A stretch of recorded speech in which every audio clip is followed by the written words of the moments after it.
Programme news watch میں ناظرین ایک بار پھر آپ کو خوش آمدید کہتے ہیں۔ حکومت کے لیے روز بروز جو چیلنجز ہیں وہ بڑھتے ہی چلے جا رہے ہیں۔ آج پیپلز پارٹی کی کور کمیٹی کا اجلاس بھی بلایا گیا ہے۔ آج رات یہ اجلاس ہوگا جس میں اہم ترین فیصلے کیے جانے کے امکانات ہیں، اور اس کے ساتھ ساتھ جو اہم ترین معاملہ ہے 18ویں آئینی ترمیم کے تحت، یعنی وفاقی کابینہ میں کمی اور وفاقی کابینہ میں تبدیلیاں، وہ بھی اس اجلاس کے ایجنڈے پہ ہوں گی۔ اس کے ساتھ ساتھ معاشی اصلاحات کا ایجنڈا، اور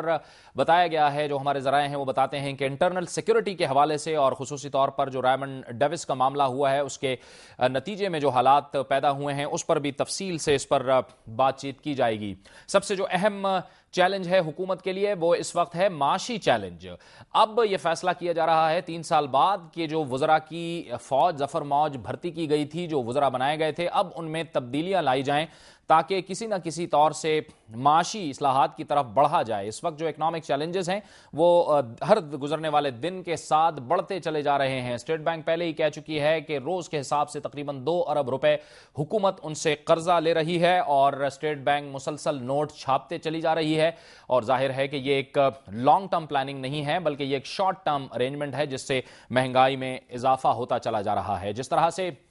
جو آئی ایم ایف ہے جس کا حکومت پر دباؤ ہے کہ وہ جو سبسڈیز اور ریبیٹس ہیں ان کو ختم کریں، حکومت یہ بھی پلان کر رہی تھی کہ سبسڈیز کو ختم کیا جائے، لیکن اب ایسا لگ رہا ہے کہ کچھ معاملات میں جو مختلف سیاسی جماعتیں ہیں، جن میں حکومت کی اتحادی جماعتیں بھی ہیں اور اپوزیشن کی جماعتیں بھی ہیں، ان کے دباؤ کا حکومت کو سامنا ہے۔ لیکن ظاہر ہے کہ اس وقت جو حکومت کے لیے معاشی چیلنج ہے اس سے نبرد آزما ہونا انتہائی اہمیت کا حامل ہے۔ کس طرح سے حکومت ان حالات سے نبرد آزما ہو، اور اب جو فیصلے کیے جا رہے ہیں اگر یہ پہلے کر دیے جاتے تو کیا اس کے کچھ اچھے اثرات نکل سکتے تھے۔ ان تمام معاملات پر بات کرنے کے لیے ہمیں جوائن کیا ہے اسلام آباد اسٹوڈیوز میں جوائنٹ ڈائریکٹر پلڈیٹ محترمہ آسیہ ریاض نے۔ بہت شکریہ آسیہ ریاض صاحبہ، آپ کو ہم خوش آمدید کہتے ہیں۔ اگر ہم آپ سے بنیادی نقطہ پوچھیں کہ جو ملک کی بہتری کے لیے جو کچھ فیصلے اب حکومت کرنا چاہ رہی ہے، اگر یہ فیصلے پہلے کر لیے جاتے تو آپ کے خیال میں کچھ بہتر نہ ہوتا؟ جی بالکل، آپ صحیح فرما رہے ہیں کہ یہ جو کیبنٹ کا سائز ہے، جس وقت یہ کیبنٹ بنی تھی، پہلے ایک دفعہ بنی، اس کے بعد P M L N walked out, اس کے بعد دوبارہ کولیجن کی وجہ سے ان کو زیادہ لوگ اس میں ایڈ کرنے پڑے، تو تب سے ایک شور تو تھا کہ یہ جو کیبنٹ ہے، نہ صرف یہ کہ وہ لوگ جو فیڈرل کیبنٹ میں بیٹھتے ہیں، فیڈرل منسٹرز اور اسٹیٹ منسٹرز، بلکہ ایسے بہت سارے لوگ جن کا سٹیٹس فیڈرل منسٹر یا اسٹیٹ منسٹر کا ہے، جن کی تعداد خود حکومت کے لوگوں کو سم ٹائمز معلوم نہیں ہوتی کہ وہ کتنی ہے، ان کا جو خزانے کے اوپر بوجھ ہے وہ اس طرح کا نہیں ہونا چاہیے تھا۔ ویسے بھی ایک ایفیکٹو گورننس کے لیے ایگزیکٹو جو ہے وہ اس کی تعداد اتنی زیادہ ہونی ضروری نہیں ہے۔ پھر 18th امینڈمنٹ کے اندر جو چینج آئی، آلدو ٹیکنیکلی سپیکنگ وہ یہ چینج تھی کہ یہ اگلے الیکشن کے بعد یہ پروویژن افیکٹو ہوگی کہ جو کابینہ ہے، وفاقی کابینہ، اس کی تعداد 11% سے زیادہ نہیں ہونی چاہیے، یعنی کوئی 440 کے ہاؤس میں وہ کوئی 46 کے لگ بھگ کابینہ ہونی چاہیے۔ سو وہ کوئی ٹیکنیکلی تو اس گورنمنٹ کے اوپر وہ لاگو نہیں ہو رہی تھی کہ وہ ان کو چینج کرنی چاہیے تھی، لیکن جو اسپرٹ ہے، اور جیسے ابھی آپ نے اپنے انٹروڈکشن کے اندر کہا کہ جو معاشی چیلنجز ہیں ان کے تحت یہ بہت ضروری ہے کہ جو گورنمنٹ کا ایکسپینڈیچر ہے وہ کم سے کم ہو۔ ویسے بھی ہمیں نظر آ رہا ہے کہ اتنی زیادہ فوج کے باوجود جو گورننس کے ایشوز ہیں وہ تو حل ہوتے ہوئے نظر نہیں آ رہے۔ بہت سارے کرائسیز ہم نے دیکھے، بہت سارے فوپا دیکھے ہم نے اسی کیبنٹ کے ساتھ ساتھ۔ سو یا تو کوئی بہت افیکٹو کیبنٹ ہوتی تو چلے، تب بھی جو عوام ہے وہ سائز کے اوپر کسی صورت اکتفا کرتے، لیکن یہاں پہ تو یہ بھی اصول نہیں رہا۔ اچھا آسیہ صاحبہ، آپ کے خیال میں یہ جو ایڈہاکزم ہے مختلف فیصلوں میں، یعنی شارٹ ٹرم پلاننگ ہے، اس نے کس حد تک ہماری گورننس کو افیکٹ کیا ہے؟ کیونکہ جب سیاسی جماعتیں تو ایک پروسیس میں ہوتی ہیں، تحقیق کے مرحلے میں ہوتی ہیں، مطالعے کے مرحلے میں ہوتی ہیں، اور جب وہ حکومت میں آتی ہیں تو مسائل کو حل کرتی ہیں، تو ایڈہاکزم نے کس قدر، یہاں تو ہم دیکھتے ہیں کہ حکومتیں آ جاتی ہیں، بن جاتی ہیں، اور پھر کہہ رہے ہوتے ہیں کہ ہم پلاننگ کر رہے ہیں۔ دیکھیے بہت انفارچونیٹ ہے کہ یہ ہمارے ملک میں ہو رہا ہے۔ یہ وہی ایگزیکٹلی وہ آرگیومنٹ ہے جو سیاسی حکومتوں کے خلاف استعمال کیا جاتا ہے فوجی ادوار میں، کہ جب ان کو موقع ملا گورن کرنے کا تو انہوں نے اچھے طریقے سے گورن نہیں کیا۔ پیپلز پارٹی سے اسپیشلی ہم ایز این انسٹیٹیوشن پچھلی پارلیمنٹ سے بھی ڈیل کر رہے تھے، تو پیپلز پارٹی کے جو لوگ تھے پچھلی پارلیمنٹ میں وہ سب سے زیادہ نظر آتا تھا کہ زیادہ منجھے ہوئے ہیں، وہ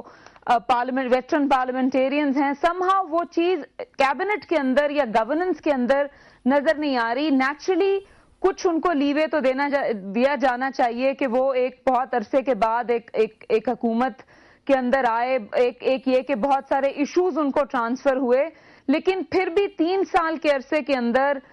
جو ڈائریکشن ہے اس کی وہ سمت کا طے نہ ہونا, پھر یہ ہے کہ ڈیسیجنز کرنا, ان ڈیسیجنز پہ بیک ٹریک کرنا, ایک ایجنڈا نہ ہونا, یہ ایسی چیزیں ہیں کہ جو بہت ایک نہ صرف اس پوائنٹ آف ویو سے ملک کے لیے, ہم سب کے لیے لمحہ فکریاں ہیں کہ یہ اس وقت جو ہمارے ساتھ ہو رہا ہے, بلکہ اس لیے بھی لمحہ فکریاں ہیں کہ جو ہمارے ملک میں سول ملٹری ریلیشنز کی سیناریو رہی ہے, جو ہمارے ملک میں فوجی اور جمہوری حکومتوں کے ادوار رہے ہیں, اس طرح کی جو گورننس ہے یا اس طرح کی جو پرفارمنس ہے وہ لامحالہ استعمال ہوگی خدا نخواستہ کل کو دوبارہ سیاسی حکومتوں کے اور جمہوریت کے خلاف. یہ آسیہ صاحبہ جس طرح سے ظاہر ایک طرف مسلم لیگ نون کا ایجنڈا ہے, مسلم لیگ قاف نے بھی اپنا ایجنڈا دیا, پھر حکومت یہ بھی کہتی ہے کہ ہم ایک مشترکہ ایجنڈا لانا چاہتے ہیں کہ جو ہمارے مسائل ہیں ہم ان سے نکلیں. آپ کے خیال میں یہ جو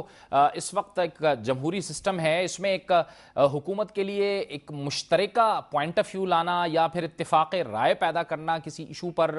یہ آپ سمجھتی ہیں کہ کوئی آسان کام ہے؟ دیکھیے آسان تو نہیں ہے, لیکن اس حکومت نے آئی تھنک یہ کریڈٹ تو ان کو دیا جانا چاہیے, آج سے پہلے بھی انہوں نے کوشش یہی کی ہے کہ وہ لوگوں کو ساتھ لے کے چلیں. لیکن دیکھیے کچھ چیزوں کے اوپر جو ڈیسیجن ہے یا جس کو کہیے لیڈرشپ ہے وہ حکومت کی طرف سے آنی ہے, وہ پرائم منسٹر صاحب کی طرف سے آنی ہے. یہ طریقہ نہیں ہے انفارچونیٹلی کہ پہلے آپ ڈیسیجن کریں, پھر اس پہ آپ کو پریشر آئے تو آپ اس پہ بیک ٹریک کریں, پھر اس کے بعد آپ کنسنسس بلڈنگ کی کوشش کریں. اینڈ آئی تھنک جو باقی کی سیاسی جماعتیں ہیں آلدو وہ انیشیٹو لے رہی ہیں اور اپنے ایجنڈاز دے رہی ہیں, لیکن جو چیز اس وقت ہمیں سامنے رکھنی چاہیے وہ یہ رکھنی چاہیے کہ ملک کے معاشی استحکام کے لیے چند ایسے فیصلے ہیں جو برے ہوں گے, جو تکلیف دہ ہوں گے, لیکن ہمیں وہ کرنے ہیں. یہ نہ ہو کہ یہ جو کنسنسس کا ایجنڈا ہے وہ پھر ایسی چیز بن جائے. ابھی آپ نے ذکر کیا کہ جو اسٹیٹ بینک سے پیسے حکومت بورو کر رہی ہے اس سے بھی انفلیشن ہو رہی ہے. سو کچھ چیزیں جیسے پرائسز بڑھانی ہے کسی چیز کی, یا جو انیشیٹوز یا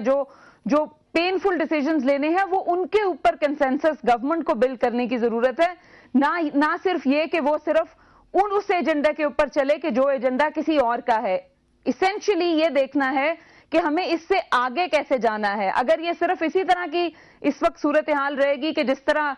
کیئر ٹیکر گورنمنٹ نے ان کے آنے سے پہلے کیا تھا کہ پرائسز جو ہیں وہ اگر بڑھنی ہے تو وہ آگے ان کو پیس آن کر دیں, تو پھر تو اگین 2 سال گزریں گے یا سال گزرے گا تو سچویشن تو آپ کی اور ہماری اور ملک کی خراب ہوگی. اگر کچھ ٹف ڈیسیجنز کرنے ہیں تو وہ لیڈرشپ جو ہے وہ گورنمنٹ کی طرف سے آنی چاہیے. لیکن آپ کو لگ رہا ہے کہ جو ہماری سیاسی جماعتیں ہیں ان کے پاس کوئی اس وقت جو موجودہ صورتحال ہے اس میں بہتری لانے کا کوئی ایجنڈا ہے؟ دیکھیے جو اکنامک ڈیولپمنٹ ہے جی, کچھ چیزیں ہمیں کرنی ہے, کچھ چیزوں کو کیپ کرنا ہے. کچھ I am not an economic,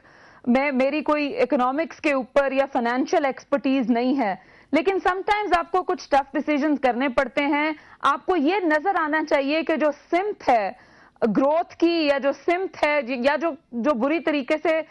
چیزیں نیچے جا رہی ہیں ان میں کسی قسم کا ٹھہراؤ تو کم از کم ہو تاکہ پھر آگے بڑھنے کی بھی کوئی بات ہو سکے. وہ انفارچونیٹلی کسی طریقے سے سامنے آتا ہوا نظر نہیں آ رہا اس وقت. بہت بہت شکریہ محترمہ آسیہ ریاض, جوائنٹ ڈائریکٹر پلڈیٹ ہمارے ساتھ موجود تھیں, اور ان کا کہنا تھا کہ ظاہر ہے کہ اس وقت جو ملک کو درپیش چیلنجز ہیں اس سے نکلنا حکومت کی اولین ذمہ داری ہے, نہ صرف حکومت کی بلکہ پاکستان میں موجود تمام کی تمام سیاسی جماعتوں کی کہ مشترکہ لائحہ عمل سے پاکستان کو کسی نہ کسی صورت اس صورتحال سے نکالیں. ان کا یہ بھی کہنا تھا کہ افسوس کی بات ہے کہ اس طرح کا لائحہ عمل یا اس طرح کی کوئی حکمت عملی نظر نہیں آ رہی, تاہم حکومت کو ہی لیڈ لینا پڑے گی. اور جس طرح سے حکومت کہتی ہے کہ وہ